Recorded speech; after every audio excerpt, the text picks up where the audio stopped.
Our 2023 deadline previews continue today with the Dallas Stars. So Dallas, for long-term subscribers, obviously you guys would know that I have been very high on Dallas ever since my season preview, and they have not disappointed me. They have a 30-13-10 record for 70 points. They have scored 180 goals and have only let in 136. And in terms of cap space, their projected cap space is $371K, but I would imagine there are some people who may get moved around if the Stars make some big trades with the players that they're interested in. But first off, let's take a look at the 2023 UFA, starting off here with Luke Glendening. Pretty solid center. I saw him in trade rumors last year. I don't know if he gets dealt this year, though. Probably not, unless if they get some miraculous deal that has him involved in it. Joe Kiviranta as well, obviously remembered for that 2020 hat trick in Game 7 against the Avalanche.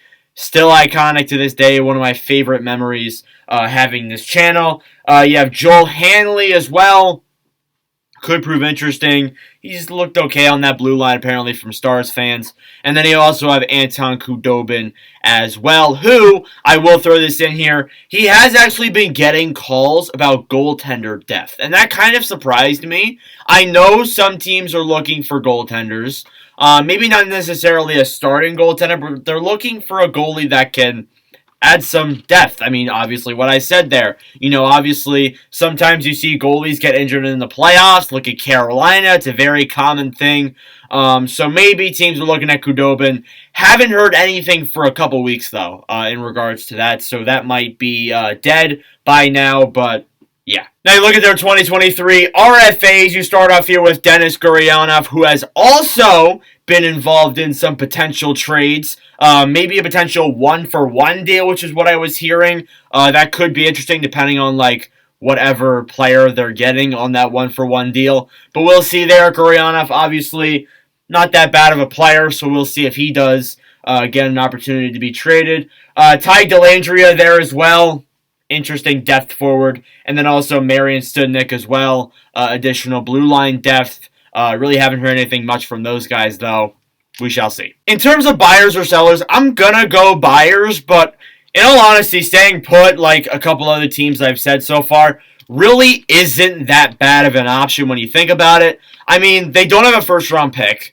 So that's definitely a big issue. They only have a second. They have no third. They have a fourth, a fifth, a sixth, and a seventh. So obviously, when they want to make a trade, draft picks really aren't going to be an asset unless if you look at 2024. Which especially when you look at the two players that they are interested in, it could be very interesting. You have Patrick Kane. I know what I just did there. You have Patrick Kane. Obviously, you know, the biggest player there.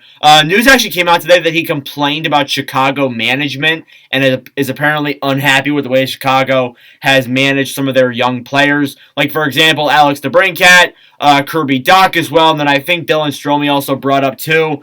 He said it takes some time for some players to play well, and he also pointed out that, well, playing on the fourth line, and as well as that, getting moved in and out of games, scratched, healthy scratched, definitely affects the morale of the player, and it definitely affects their production as well, which definitely made sense. I know this isn't a Blackhawks deadline preview, but I did want to bring that up, especially since the Stars are interested in Kane, as well as that James Van Riemsdyk too. I've seen him come up in rumors for a couple of teams. The Calgary Flames, another one as well. We obviously talked about them a couple of videos ago. So yeah, Dallas is interested in Patrick Kane and James Van Riemsdyk as of right now. When it comes to assets that you have, really, I mean, when you look at Dallas, they have assets. Obviously, I said Anton Khudobin and Denis Gurianov. They have some prospects they could give up, but they're not going to give up like Logan Stankoven. Yes, Stanley's with the Jets, my fault. Stankoven, they're not going to give up Johnston. They're definitely not going to give up some of the big prospects coming into the lineup. But what I'm kind of thinking here is maybe they'll do a scenario like the Rangers did where they traded Buchnevich just to get those guys like Lafreniere and Kakko into the lineup. So we shall see. But anyways, that's all I have for you in this Dallas Stars deadline preview. Let me know your thoughts in the comments below. Thank you all very much for watching. For all of your support as of late, I really do appreciate it. Make sure to subscribe down below if you are new. Next preview will be the Detroit Red Wings, which will come probably very, very soon. But anyways, thank you for watching, and I'll see you guys in the next video. Adios.